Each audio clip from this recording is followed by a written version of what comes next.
साथी युवा साथी पूर्णमा गांव से भाई दीवान सुबुद्धि राजा जी का स्वागत है। भाई दीवान सुबुद्धि राजा जी के चेहरे पे एक नूर है, एक चमक है, एक आपसे आस भरी निगाहों से भाई बुद्धि राजा देख रहे हैं कि ये सारे साथी मेरा एक एक वोट पाने का बीच में रहते हैं। कुछ 47 डिग्री के पारे के यहाँ इकट्ठा हुआ, छोटी बात नहीं साथियों। भाई बुद्धि राजा के लिए हम यहाँ पहुंचे हैं, उनके दीदार करने के लिए पहुंचे हैं।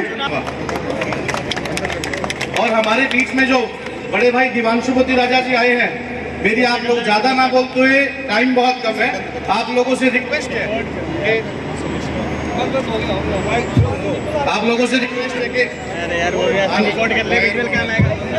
आने वाली 25 तारीख को हाथ का बटन दबाकर दिवांशु बुद्धि राजा जी के हाथ मजबूत करें और एक ऐसे इंसान को चुने जो भाईचारा बनाने की तरफ चलेंगे, एक ऐसे इंसान को चुने जो भाई को भाई से मिलवाने की तरफ चलेंगे, एक ऐसे इंसान को चुने जो आपके व्यापार में तरक्की लाए।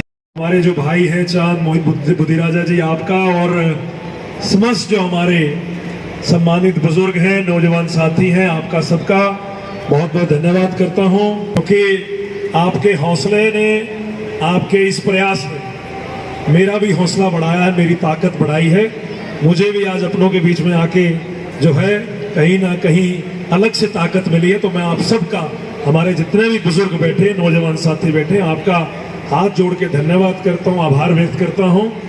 और आज तो आपके बीच में बतौर प्रत्याशी आया हूं, आपके बीच में घर का छोटा सदस्य होने के नाते आया हूं और आपसे अपील करने आया हूं कि आने वाली 25 तारीख को आप एक एक वोट कांग्रेस पार्टी के पक्ष में डलवाने का काम करें। 9.5 साल का बड़ा लंबा समय आपने बीजेपी को, मनोहर लाल जी को देखा। हरियाणा के अंदर 9.5 साल सरकार रही, 10 साल केंद्र के अंदर सरकार रही, लेकिन पिछले 9.5 साल 10 साल के अंदर कभी मनोहर लाल जी ने इस इलाके की तरफ मुड़ के नहीं देखा। जिस प्रकार का सहयोग और जिस प्रकार का आशीर्वाद इस इलाके को मनोहर लाल जी की तरफ से मिलना चाहिए था, वैसा ना ही सहयोग मिला और वैसी ना ही कोई इस प्रकार के विकास कार्य इस इलाके में हुए। तो मैं आपको 9.5 साल का एक तरफ मनोहर लाल खट्टर जी का शासनकाल रहा, जिन्होंने समय समय पर समाज के हर वर्ग को यहाँ पर सड़कों पर लाकर लाठी डंडे फेरने का काम किया। समाज का कोई ऐसा वर्ग नहीं छोड़ा। समाज में चाहे वो किसानों की बात हो, चाहे नौजवानों की बात हो, चाहे आंगनवाड़ी वर्करों की बात हो, चाहे कर्मचारियों की बात हो और चाहे सरपंचों की बात हो, सभी को इस सरकार ने समय समय पर प्रताड़ित किया। और मैं तो आज शहर में हूं, तो शहर की बात आपसे करूंगा। सरकार ने 2 ऐसे पोर्टल लेके आई, एक तो परिवार पहचान पत्र और एक फैमिली आईडी। ये दोनों प्रॉपर्टी आईडी, ये दोनों ऐसे पोर्टल लेके आए जिन दोनों पोर्टलों ने आम आदमी का जीना दुभर कर रखा। घर का एक आदमी तो कागज लेके सेक्रेटरीट में खड़ा, लोगों के राशन कार्ड काटे जा रहे हैं, पेंशनें काटी जा रही हैं।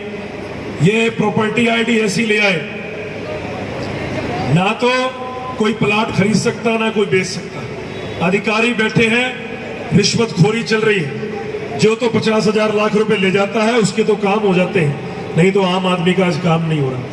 महंगाई की बात करते थे, महंगाई का आज देखिए क्या हाल है। 2014 से पहले ये लोग बात करते थे, गैस सिलेंडर 400 रुपए का होता था, कहते थे गैस सिलेंडर सस्ता कर देंगे। 1000 के पार गैस सिलेंडर चला गया। पेट्रोल डीजल 100 रुपए के पार चला गया। घर के अंदर जो खर्च चलाते हैं, चाहे दाल चावल की बात हो, सब्जियों की बात हो, आसमान को कीमतें छू रही। और रोजगार के नाम पर यहाँ कुछ है नहीं। पानीपत जो हमारा इलाका है एनसीआर के अंदर आता है। सरकार चाहती तो इस इलाके के अंदर बड़े निवेश लेके आ सकती थी, बड़े यहाँ पर कंपनियां स्थापित कर सकती थी। बड़ी कंपनियां तो क्या स्थापित करनी, जो ऑलरेडी हमारे यहाँ, क्योंकि टेक्सटाइल का हब है पानीपत, यहाँ के बिजनेस को बढ़ावा देने के लिए भी कोई काम सरकार के द्वारा नहीं किया गया। गलियों के सीवरेज के हालात क्या है किसी को बताने की जरूरत नहीं। कहते हैं स्मार्ट सिटी बना दी, इतने 100 करोड़ रुपए लगा दिया, लेकिन जमीन पर वो पैसा कहीं दिखता नहीं। पिछली बार के सांसद रहे संजय भाटिया जी। कहाँ है संजय भाटिया जी? 6.5 लाख वोटों से जीत के गए पिछली बार, लेकिन आज चुनाव से गायब है। आज बताएं बीजेपी ने पिछले 5 साल में इस इलाके के लिए क्या किया। आज बताएं मनोहर लाल जी 9.5 साल में उन्होंने क्या किया। आज उसके आधार पर वोट मांगे, लेकिन मनोहर लाल जी के पास गिनवाने के लिए कोई काम नहीं। इसलिए मैं आज आपके बीच में आपका भाई बनकर, आपके बेटा बनकर आपसे अपील करने आया हूं कि 10 साल की बीजेपी की सरकार आपने देख ली। अब जरूरत है परिवर्तन की, क्योंकि हर जगह परिवर्तन की लहर चल रही है, परिवर्तन का माहौल बन रहा है। पूरे करनाल और हरियाणा के अंदर एक आवाज चल रही है कि बीजेपी करनाल और हरियाणा से जा रही है और कांग्रेस आ रही है।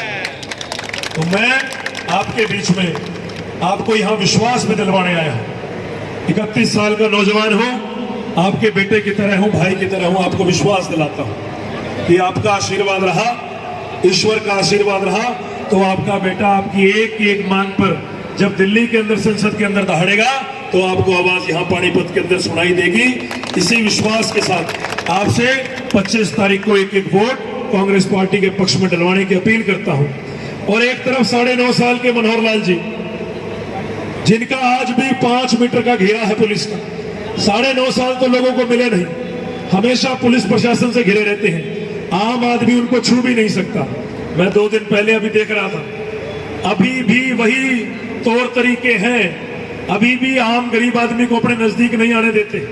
मेरे को तो 4 दिन पहले करनाल एसपी का फोन आया हमारे इलेक्शन एजेंट को, कहते कि आप कांग्रेस के प्रत्याशी हैं, हम चाहते हैं कि आपकी सुरक्षा के लिए गनमैन आपको दिया जाए। मैंने कहा ये तो गलत बात है। मनोहर लाल जी को 200 पुलिस के कर्मचारी और मेरे को सिर्फ 1, पर मैं कहा मनोहर लाल जी का तो 200 में भी काम नहीं चल रहा। गांव में जाके देखिए कितना विरोध हो रहा है। मैं कहा मेरे वाला एक भी मनोहर लाल जी को दे दो, मेरे को किसी की जरूरत नहीं है। मैं तो अपने लोगों के बीच में, अपने बुजुर्गों के बीच में ऐसे ही खुश हूं। और 9.5 साल मनोहर लाल जी ने बतौर अहंकारी मुख्यमंत्री, क्योंकि हर व्यक्ति ये बात करता है कि 9.5 साल कभी लोगों के बीच में नहीं गए, काम तो दूर कराने की बात आपके सुख दुख में भी शामिल नहीं हुए। एक तरफ अहंकारी पूर्व मुख्यमंत्री है, सफेदे जैसे पेड़ जैसे, और एक तरफ आपका यह बेटा है आम के वृक्ष जैसा झुका हुआ। तो फैसला आप लोगों ने करना है, क्योंकि कोई कह के गया है कि बुलबुलियां दे पिंजरे च बाज नहीं रहंदे, बुलबुलियां दे पिंजरे च बाज नहीं रहंदे, बुज़दिलां कोले कदे राज नहीं रहंदे। जेड़े बंदे नूं अकड़ के चलण दी आदत पै जे, उस बंदे दे सिर ते कदे ताज नहीं रहंदे। ते जेड़े बंदे नूं अकड़ के चलण दी आदत पई है, जिहदी धौण च सरिया, इस बारी वो सरिया कड्ढना है। सारिਆਂ ਨੂੰ मेरी विनती है, सबसे मेरा अनुरोध है। और अब आपके बीच में से इजाजत लूंगा क्योंकि समय का अभाव है, लेकिन आप सभी बुजुर्गों से, नौजवान साथियों से आपसे अपील करता हूं, आपसे अपील ये करता हूं कि अब ये चुनाव आपको अपने हाथों में लेना है।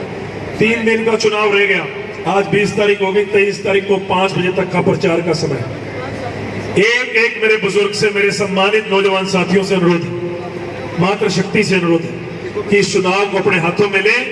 आप एक एक साथी अगर 10-10 वोट जोड़ेगा तो मुझे लगता है कि यहां से पानीपत से जो है बीजेपी का हम सुपड़ा साफ करेंगे। और करनाल और पानीपत से इस बार आपको रिपोर्ट दे देता हूं 3 दिन पुरानी सीआईडी की। भाई सीआईडी के कर्मचारी कांग्रेस की सरकार में लगाए हुए हैं। दिन में चाहे खबर देते हो बीजेपी वालों को, लेकिन रात को गुप्त विभाग हमें भी रात को 12 बजे खबर देता है 9 की 9 विधानसभा से मनोहर लाल खट्टर जी हार रहे हैं और कांग्रेस जीत रही है। तो एक आखिरी बात मनोहर लाल जी के नाम, एक आखिरी बात मनोहर लाल जी के नाम कहता हूं, आपसे विदा लूंगा कि वो पिपल दया पत्तिया, पिपल दया पत्तिया मतलब मनोहर लाल जी, ओ पिपल दया पत्तिया क्यों किणकिण लाई है, ओ खड़ जा, ओ चढ़ जा, हुण रुत नवियां दी आई है, रुत नवियां दी आई है। बहुत बहुत धन्यवाद।